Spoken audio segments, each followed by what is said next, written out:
നമസ്കാരം.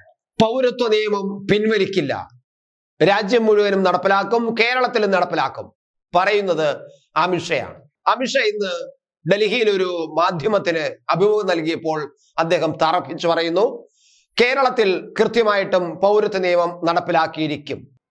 ഒരു കാരണവശാലും പൗരത്വ ഭേദഗതി നിയമം പിൻവലിക്കുന്ന പ്രശ്നമില്ല. സമരം ചെയ്യുന്നവർ കാര്യങ്ങളൊന്നും മനസ്സിലാക്കാതെയാണ് സമരം ചെയ്യുന്നത്.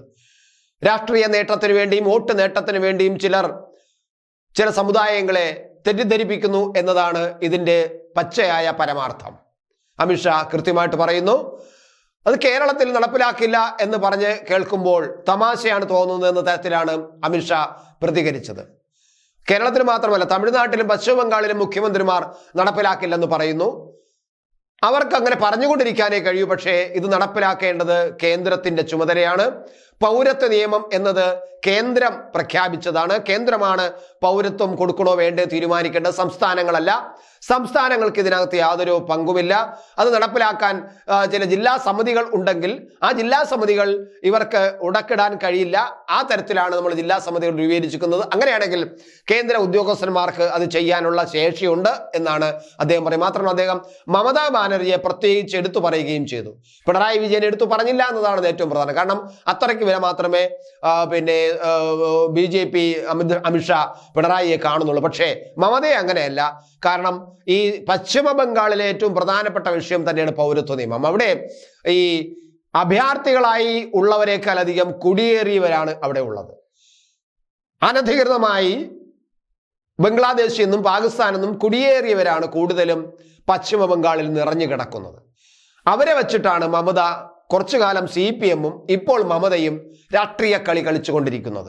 അത് BJPക്ക് ഭംഗിയായിട്ടറിയാം. BJP ഒരുപക്ഷെ പൗരത്വ ഭേദഗതി നിയമം ഒരേ ഒരു സ്റ്റേറ്റിലേക്ക് ശ്രദ്ധ കൊടുക്കുന്നു എന്ന് വന്നാൽ, അങ്ങനെയല്ല രാജ്യം മുഴുവനും പക്ഷെ ഒരേ ഒരു സ്റ്റേറ്റിലേക്ക് ശ്രദ്ധ കൊടുക്കുന്നു പറഞ്ഞാൽ പശ്ചിമ ബംഗാൾ മാത്രമാണ്. കാരണം പശ്ചിമ ബംഗാളിലെ രാഷ്ട്രീയം ഭംഗിയായിട്ട് പഠിച്ചിട്ടുള്ള ഒരു പാർട്ടിയാണ് അമിത്ഷായുടെ BJP എന്നത്.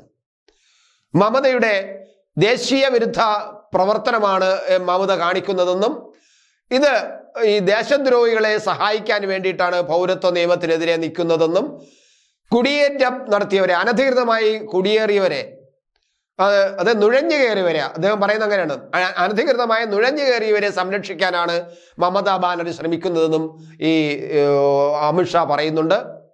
ഈ അഭയാർത്ഥികൾ വേറെ, അനധികൃതമായി നുഴഞ്ഞു കയറിയവർ വേറെ. ഇതാണ് ഇവിടെ പ്രശ്നം. അഭയാർത്ഥികളാണ് നമ്മളിപ്പോ പൗരത്വം കൊടുക്കാൻ തീരുമാനിച്ചിരിക്കുന്നത്. ഈ 3 സംസ്ഥാനങ്ങളിൽ നിന്നും അവിടെ താമസിക്കാൻ കഴിയുന്നില്ല. അവിടെ തങ്ങൾക്ക് യാതൊരു സംരക്ഷണവും ലഭിക്കുന്നില്ല. ഭരണഘടനാപരമായിട്ടോ ഗവൺമെന്റിന്റെയോ ഭരണകൂടത്തിന്റെയോ സംരക്ഷണം ലഭിക്കുന്നില്ല. മറ്റ് സമൂഹത്തിൽ നിന്ന് സംരക്ഷണം ലഭിക്കുന്നില്ല. ഭൂരിപക്ഷ സമുദായം ഞങ്ങളെ പീഡിപ്പിക്കുന്നു, ഉപദ്രവിക്കുന്നു, അതുകൊണ്ട് തന്നെ അവിടെ ജീവിക്കാൻ വയ്യ എന്ന് പറഞ്ഞ് അഭയാർത്ഥികളായിട്ടാണ് ആയിരക്കണക്കിന് ആൾക്കാർ അഫ്ഗാനിസ്ഥാനിൽ നിന്നും പാകിസ്ഥാനിൽ നിന്നും ബംഗ്ലാദേശിൽ നിന്നും ഇന്ത്യയിൽ വന്നിട്ടുള്ളത്. അവരെയാണ് ഈ നിയമം പരിഗണിക്കുന്നത്. ഇന്ത്യയിലെ ഒരൊറ്റ പൗരന്മാരെയും ബാധിക്കുന്നതല്ല ഈ പൗരത്വ നിയമ ഭേദഗതി ബില്ല്. വെറുതെ തെറ്റിദ്ധാരണാപരമായ കള്ളങ്ങൾ പറഞ്ഞ് പ്രചരിപ്പിക്കുകയാണ് കേരളത്തിലെ CPM-ഉം അതുപോലെ മറ്റു പ്രതിപക്ഷ പാർട്ടികളും എന്നാണ് അമിത്ഷാ പറയുന്നത്. അതുകൊണ്ട് തന്നെ കേരള മുഖ്യമന്ത്രി ഞങ്ങൾ നടപ്പിലാക്കില്ല എന്ന് പറഞ്ഞാൽ അദ്ദേഹം പറഞ്ഞുകൊണ്ടിരിക്കാനേ പറ്റൂ.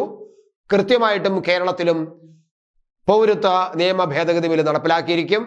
പക്ഷേ കേരളത്തിൽ അത്തരത്തിലുള്ള ആൾക്കാർ ഇല്ല. കാരണം ഇവിടെ വന്ന് അഭ്യർത്ഥിയായിട്ട് കിടക്കുന്ന ബംഗാളിൽ നിന്നും പാകിസ്ഥാനിൽ നിന്നും ബംഗ്ലാദേശിൽ നിന്നും അഫ്ഗാനിസ്ഥാനിൽ നിന്നും അഭയാർത്ഥിയായിട്ട് വന്ന് ടെന്റ് അടിച്ച് കൂരയും കെട്ടി കിടക്കുന്നവർ കേരളത്തിലില്ല. അതുകൊണ്ട് തന്നെ ഇവിടെ വലിയ അപേക്ഷയൊന്നും വരാൻ പോകുന്നില്ല. അതുകൊണ്ട് തന്നെ ഇവിടെ വലുതായിട്ട് പൗരത്വ നിയമം നടപ്പിലാക്കേണ്ട കാര്യവുമില്ല. പക്ഷേ ഇവിടെ നിന്ന് ഏതെങ്കിലും ഒരാളെങ്കിലും അപേക്ഷിക്കുകയാണെങ്കിൽ അവർക്ക് ഈ പറയുന്ന മാനദണ്ഡങ്ങളെല്ലാം ശരിയാണെന്നുണ്ടെങ്കിൽ കൃത്യമായിട്ടും കേരളത്തിൽ നിന്ന് ആരെങ്കിലും അപേക്ഷ കൊടുത്തു കഴിഞ്ഞാൽ ഈ പറയുന്ന ഈ പൗരത്വ നിയമ ഭേദഗതിയുടെ ചട്ടങ്ങൾക്ക് അനുസൃതമാണെങ്കിൽ പൗരത്വം കൊടുത്തിരിക്കും എന്ന് തന്നെയാണ് അമിത്ഷാ പറഞ്ഞു വെക്കുന്നത്.